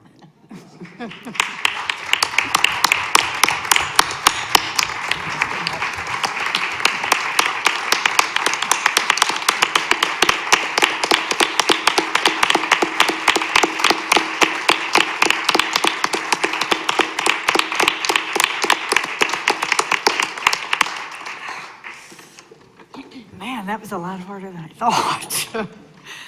And I've known about it a little while. Can you all please make sure you pass this budget, pass this consent agenda, please? Okay, before we get to the consent agenda, next order of business is our board committee and liaison reports. Policy, Ms. Khan? Okay. Finance, Ms. Rogers? Yes, thank you, President Hernandez. Sorry. I know, just, I'm all choked up. I've been with Scott for a long time, so you just screwed me up. You really screwed me up. So the Finance Committee met this past Tuesday. We went through that entire presentation that you just saw. That was myself, President Hernandez, Ms. Khan, and Mr. Soni were present, along with Dr. Mem, sorry, Suzanne Luckborn, and Kim, and Dave, sorry, and Steve. There was a lot of people there. So we went through the entire presentation. The committee did approve at that time. We passed the committee to go to the 7.20. Committee approved based on the presentation that was given. So thank you. Awesome, okay. Mr. Criscio, so for operations? Nothing, he's not here, but we really just touched on the roof. Dr. Raj? No updates at this time. Okay, any liaison reports? Okay. Yeah, I have one. Yeah. So for the high school, I attended the Joanne Kirkus Art Gallery. It was wonderful. Mr. Feder also touched upon it, so it was my pleasure to be at that event. I took lots of pictures, and it was yeah, I sent you some. So it was wonderful. And for all of the board members who may have missed it, please don't miss it next year. Some of the art is just stunning, absolutely stunning. So please try and make it next year if you didn't see it this year. Thank you. Yeah, she was there. I wasn't able to make it, so she was my eyes, and as she was touring, she was sending me pictures as she was going through. It was awesome. Dr. Raj. A quick update on the cricket club, South Brunswick High School Cricket Club. They played against West Windsor, Plainsboro, and they won both their matches. So flying start to the cricket club, and I was at one of their matches. It was awesome. So much of cricketing talent. I was actually taken aback that they got both the matches against a well-established team. That's awesome, awesome, awesome. Anyone else? Okay. Okay, so then next up, old business, there's none at this time. New business, there is none at this time. Our next portion of the board meeting is public comments. This is on any topic. The Board of Education recognizes the value of public comment on educational issues and the importance of allowing members of the public to express themselves on school matters of community interest. Complete copies of Policy 0167, which govern this portion of the meeting, are available to the public at the auditorium entrance, online, or by contacting the board office. To permit the fair and orderly expression of comments, we ask that the participants be recognized by the presiding officer and preface comments by announcing his or her name, place of residence, and group affiliation if appropriate, and by signing the signing sheet, completing the signing sheet up at the podium. Please print legibly, or we may be unable to document your name for the permanent record. Each statement may be made by a participant shall be limited to 3 minutes. No participant may speak more than once on the same topic. Mr. Pulowski will indicate when you have 15 seconds remaining. All statements shall be directed to the presiding officer. No participants may address or question board members. No discussion between a participant and respondent shall exceed the 3-minute time limit. It is our plan to listen to each member of the public. Once all questions and comments from all members of the public are made, the Board of Education may respond or respond via email in the most timely and effective manner available. All questions and comments made will be noted. Mr. Pulaski, do we have anybody pre-registered? We have no pre-registrations at this time. Are there anyone in the audience that would like to have a public comment? Please come down to the podium. Please, we are very open to diverse comments. We are not open to disrespect. And I just say that before every comment. Please come on down. You can, Sure, no problem. hey, Laura, just ask this guy to move over. You want to slide over so you're up next? You can move over so you can go up next.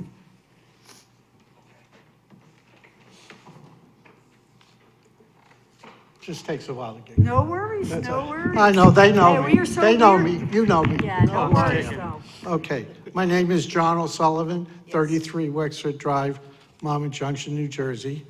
And I live across the street a little bit from the high school, and I do not live in $1 million home. I wish, okay?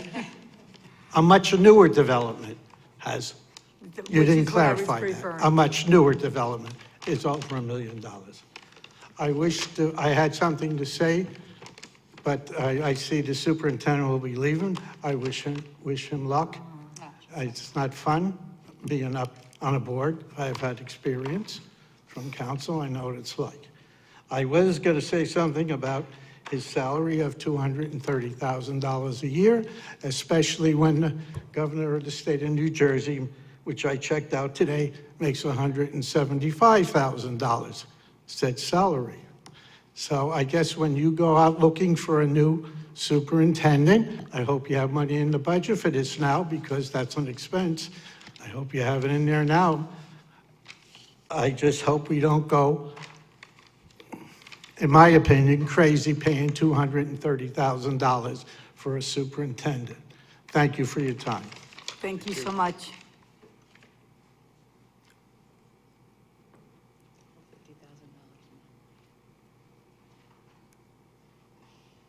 I don't see a sign-in sheet. Yeah, Someone else there's no signs me in? sign-in. You're okay, just state your I'm name. okay? You're All right. good. Robert Williams, 10 Jeffrey Circle, right here in Dayton.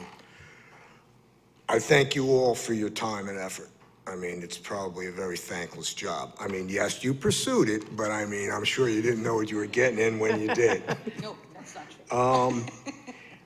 I've kind of missed a lot of the meetings here. I was here more last year, and I apologize. I should be more active in the community, but things came up this year, and I just couldn't. We all trust you to do the right thing, all right? But I have more questions than I do statements. We were mentioning, or you brought up, all these new houses that are coming up, all right?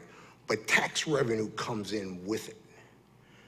I don't know if that's been factored in. I don't expect an answer, all right? I'm just kind of like going, I mean, I did it down, I thought somebody said 1,700 houses. Do you mind if I'll respond to that for you? Sure, sure. Yeah. All right.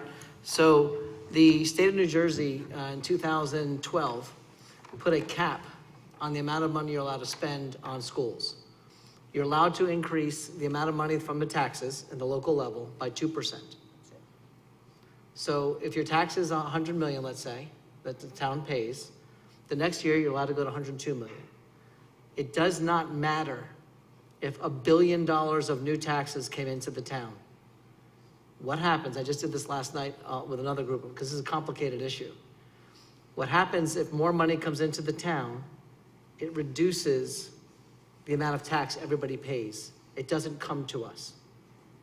So for example, if you were paying for a classroom of learning, and there were 20 students in the class, and the class cost $100,000, each student's part would be $5,000. If we add 10 more kids to that, now there'd be 30 kids who get to share in the same $100,000. The cost didn't go up, there's just more people paying. That's what happens when new houses come in because of the law. in the state of New Jersey. It doesn't give us access to any other funding that comes in. It just reduces, if you saw on the early slides, even when you saw there was an increase of 2 to 3% in the levy, it was still a decrease in people's taxes. So if you look in the first one up there, 20, in 2020, we raised the taxes by we raised the revenues by 2.93%, which was probably about $2.5 million. But it resulted in an $100 reduction in the average person's tax. I'm actually following you pretty well, yeah. So what you're basically saying, and I'm sure I'm way off, but I did That's okay. I did a back of the envelope calculation, and I'm assuming, did I hear 1,700 new houses coming in? 3,177. That's even worse. At 10 grand ahead, we're talking, I did 17 million, it's gonna be double that. So everybody's gonna get a tax break next year? Our taxes are going down? Yeah, go ahead. So one of the things that is integral with the school funding formula is the ratables of the town. So when all of those houses hit the market, when those real estate sales hit your ratables are gonna shoot up. And when your ratables shoot up and your town value's worth more, that also decreases your payable taxes, but it decreases the impact of our taxes on you as a taxpayer. So if the ratables of a town, so a few years ago, actually in the year 2020, there were 3 or 4 warehouses that sold out on Route 130 that were built for, say, $10 a square foot. They sold for $200 a square foot, and that amount of sale revenue hit your ratables, and your ratables jumped up almost $1 billion. So we were able to raise taxes because your town value was so much higher. It actually dropped your taxes because the value of the town was increased so much. So hopefully when all of these homes hit your market, your ratables will shoot up again, and our 2% tax on the levy won't have such a dramatic impact or a more favorable impact on your tax bill. But the issue is, we won't get the money to do things the school needs. Right. It doesn't work that way, which is the problem. Well, I know that taxes, at least 60 to 70% are allocated to the schools. Yeah. So I mean, no matter how the revenue goes around, I should say the taxes, because it's not really revenue. Oh, you might look at it as revenue, I see it as taxes. 60 to 70% of that's still going to the schools, so. That number will shift. Okay, well, only if the county takes more. All right. Any idea why Edison and New Brunswick, North Brunswick got such a high amount compared to us? That doesn't make sense. You don't know, really? No. Question of the century. No, But you guys, no. don't we have like, You're joining the deeper questions now. Yeah, you're joining, and not that we haven't inquired. oh, no, I agree, yeah. I have a theory if you want to see me after the meeting. No, I probably don't, I just ate, so we probably don't want to do that. All right. The roof, 50 years, yeah, that's a long time. But I mean, somebody made a decision, and the builder Yeah. put the solar panels on there. From a construction, I'm not a construction guy, but somebody made a real big mistake. So There's no insurance, there's no lawsuit, I mean, it's, So that the warranty on that whole project was over, you have like a 1-year warranty on the installation and then you're done. So what happened in 2016, the district engaged with a company to do an energy savings improvement project. 27 million at the time, largest project in the state of New Jersey for a school district. And what happened was the essence of all of the projects around the district didn't have an architect's signature. They dealt directly with a vendor, and the vendor, in their true wisdom, identified the roof and was able to work with buildings and grounds and business administrators at the time in administration and sell the idea that this was a good idea to go down that road. but it wasn't a good idea, was it? It was not, no, it was not a good idea. All right, well, obviously, if the warranty or insurance. I mean, I guess there's no insurance on a roof. No, you But, can't. yeah, and that's. We were that's talking something the I other wanted to- night in our facilities Yeah. meeting, if a tornado came through and ripped that roof off tomorrow, it'd be a wonderful thing for the district.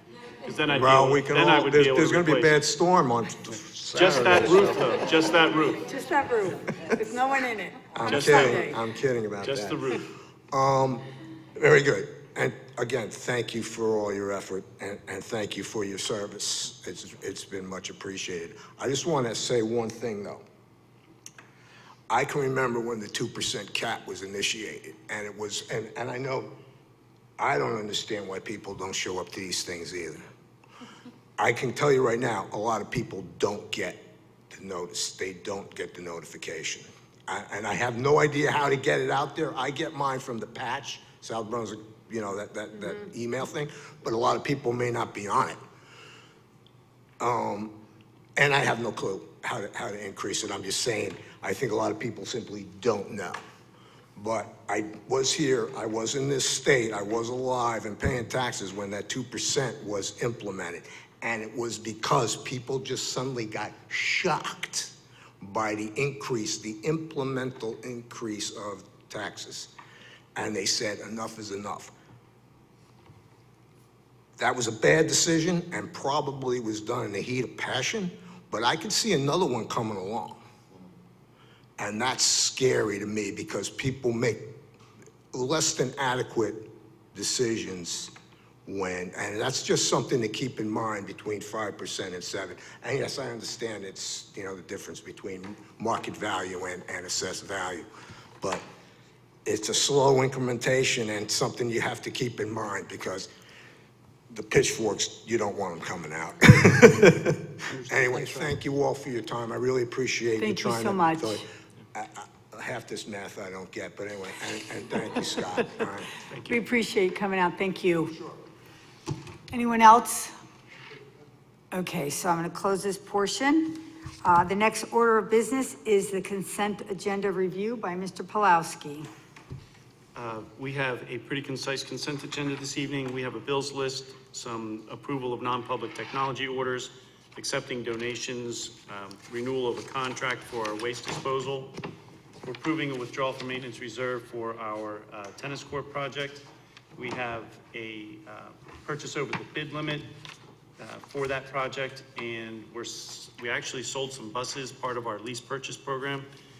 All of our buses at this time are less than 8 years old, so we're in a really good spot with regards to maintenance and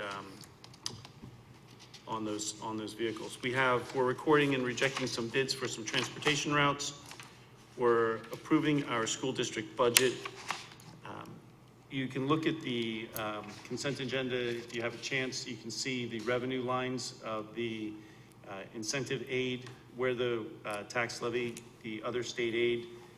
You'll also see an increase in appropriations to identify the accounts which those revenues are hitting on the appropriation side. So we have a general fund of $164,729,949,000. We have a tax levy of $141,863,337,000. We have a special revenue line of $11,050,996. Debt service of $1,837,000, and we have a total base budget of $177,617,170,000. We also have our harassment, intimidation, and bullying motion, student field trips. We have the approval of a resolution for travel and reimbursement expenses for staff. We did a master education tuition agreement with the Educational Services of New Jersey. We did an in-district tuition approval, an out-of-district placement approval, and we're accepting some tuition students this year. We also did an approval extension for professional service for students with special needs. We approved a sidebar with the SBEA, and we added 1.19 and accepted Mr. Fetter's retirement. And that is your consent agenda. Any questions for Mr. Pulowski?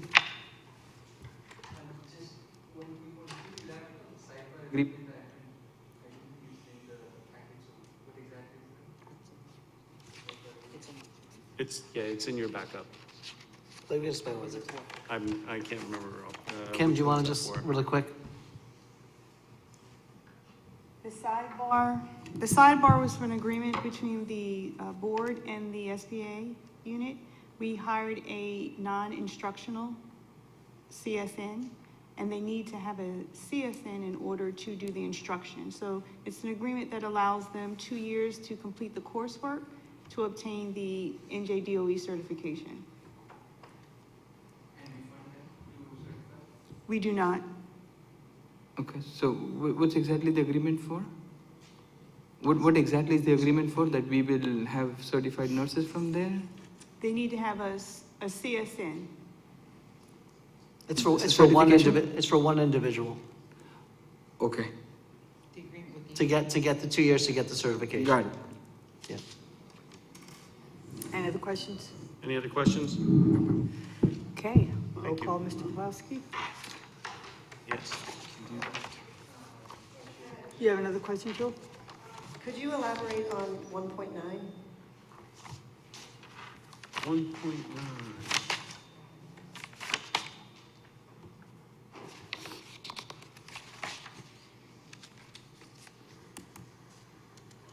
It's the school district budget that we just reviewed. Okay, so, okay, that's everything. I just Yeah. wanted to be sure that there wasn't some. Yep, that's the school district budget. That's what we just reviewed. It's all the language we need to pass the budget for next year. Roll call? Anything else? All right. Roll call. Ms. Julie Ferrara, Accept. Ms. Alicia Khan, Yes. Mr. Raja Krishna is absent, Mr. Mike Mitchell, Yes.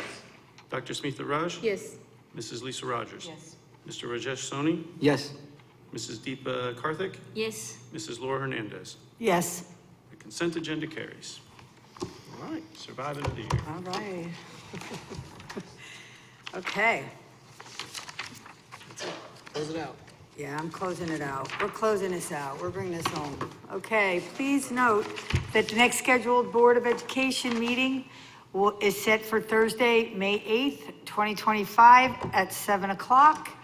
And that is it. Good night, South Brunswick. Oh, motion to close. I always forget this. Oh, my God. Madam President, I apologize. I forgot to mention, tomorrow night at Crossroads South, they'll be having their annual Super Night of Jazz. And it's a wonderful event. I hope that the community will get involved and stop through. It's $10 at the door, and just come. The board we received our invitation, so hopefully some of us will be there tomorrow night. Okay. Motion to close this meeting. Alicia, second. Dr. Raj, good night, South Brunswick. Oh, come on, really, Scott?